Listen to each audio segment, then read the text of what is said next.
congratulations on your nomination, and I must underscore that if Senator Isaacson comes and vouches for you, it has an enormous weight, at least with this senator, and I think that is true for many others. I don't think he just did that because you come from Georgia.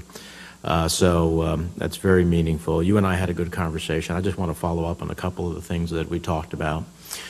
First of all, while I know you weren't there, I hope you have an understanding of why many members of this committee have a concern about the 2015 TIP report as it relates to Malaysia, from my perspective as it relates to Cuba and other countries, where the narrative of why a country was upgraded from a Tier 3 worst standard to a Tier 2 just doesn't fit the upgrade. So just without commenting on whether it's right or wrong, you have an understanding as to why members have a concern about the 2015 TIP report. Is that fair to say?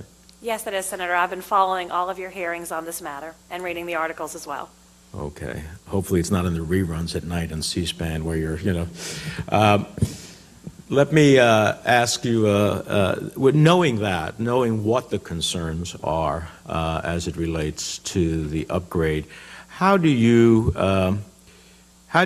plan to appropriately, but nonetheless, push back? I'm looking for someone who is going to be a staunch advocate for the work that the people from the TIP office do. They do an incredible job.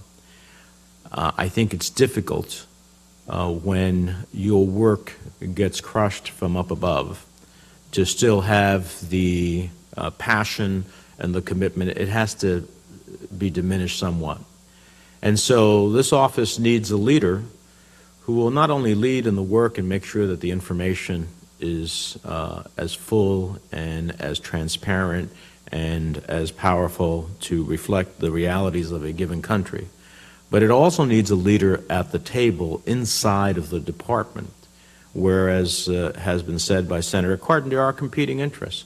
And personally, I would, as much as I might disagree, I would be more respectful of the competing interests being said that, look, we need, for example, Malaysia in the Trans-Pacific Partnership. We think that's important to our pivot to Asia.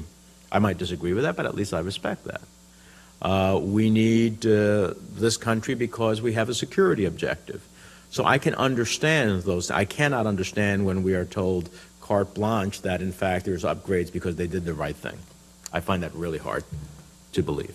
So with that as the basis, I want to get a sense of what you will do internally in the State Department in this process when your people have come to conclusions and now it's time to advocate.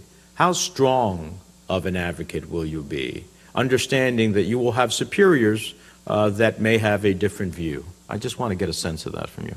Thank you, Senator Menendez. I will be a champion for the individuals in the TIP office and the work that they do, and I will be that champion year-round. As part of my job as a federal prosecutor is to take the facts, present them to a jury of 12 people, and convince them that those facts are a violation of the law. And that's very similar to the work that the TIP office does. They gather facts from the field, they present those to the State Department individuals who make the decision, and convince them where the tier rankings should be. I view my job as to speak truth to power, and if power doesn't like to hear it, then I can be outranked clearly in the State Department, but I will speak that truth. Mm-hmm. So let me ask you, one thing is presenting facts to a jury. The other thing is, did you ever in your 15 years of experience at the U.S. Attorney's Office face a set of circumstances, and I don't need the specifics of it, but I just want to get a sense, face a set of circumstances in which something was taking place that you felt that you had to speak out? It could have been something that should have been prosecuted, that there was a judgment maybe not to prosecute, or something that was going to be prosecuted that you felt there was a judgment that it shouldn't be prosecuted, or anything like that that you had to face in those 15 years that was not the easy flow of saying okay, but that you actually faced a moment in which you felt that you had to tell your superiors, I think this is the wrong judgment? I have told my superiors that, Senator. I am a squeaky wheel, and I present the facts in the way that I see them, and I argue for my position very forcefully. Luckily, in the U.S. Attorney's Office in Atlanta, we have had excellent leadership that recognizes that no one case is worth tarnishing the reputation of justice in our community. So the office has been very supportive when I have spoken up and felt strongly about issues.